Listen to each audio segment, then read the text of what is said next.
Good evening, students. Today we are going to be going through a process in the Lincoln Cooper speech that he delivered on February 27th, 1860.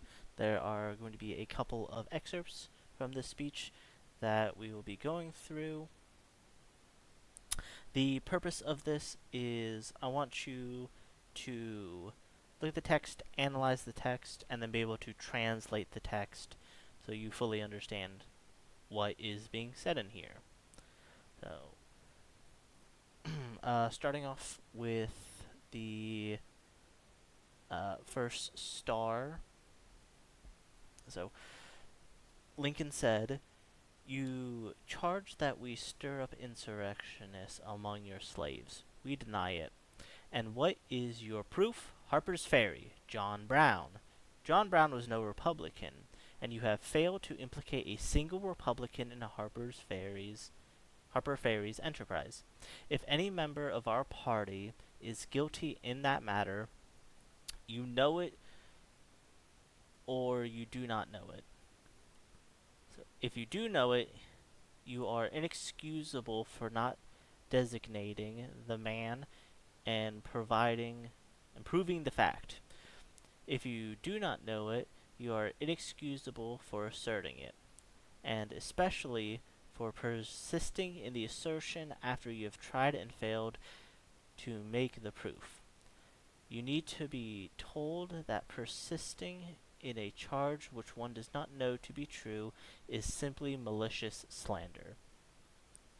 With this excerpt, I want you to see how Lincoln says this.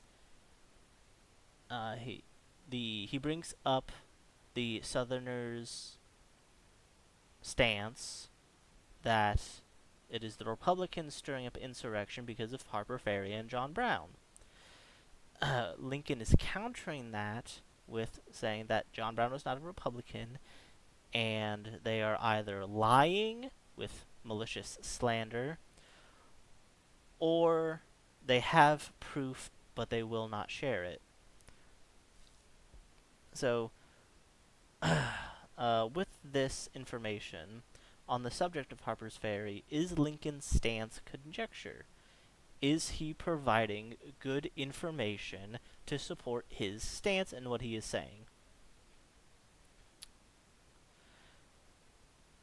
And then the next section that I want to emphasize is when Lincoln says, "Your purpose, then, plainly stated, is that you will destroy the government unless you be allowed to construe and enforce the Constitution as you please. On all points in dispute between you and us, you will rule or ruin in all events. You will not abide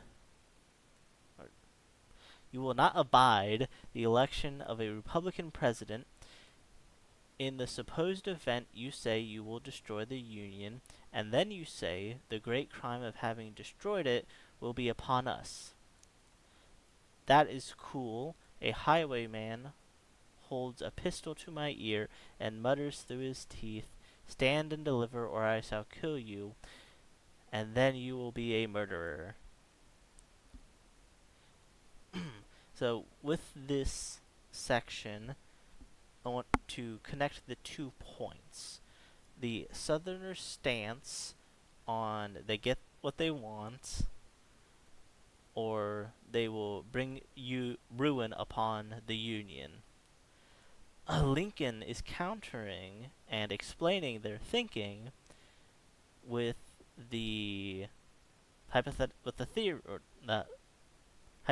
situation of a highwayman, and if you translate this into a robber, threatening you and saying he will kill you, but it will be your fault, which doesn't make a lot of sense. But I want you to think, can you defend Lincoln's stance here? Is he correct? Alright. So, those 2 examples are just many that you can see throughout this speech. Your job is to be going through this speech and analyzing it, find if you can see these Lincoln's thinking, how he supports it, anything you can find in his writing. And the speech gives great insight into Lincoln's theory and should allow you to analyze and translate the historical speech. This is a tutorial, as hopefully it will enhance your understanding of how people spoke, or how historical figures spoke, and how to properly dissect the speech.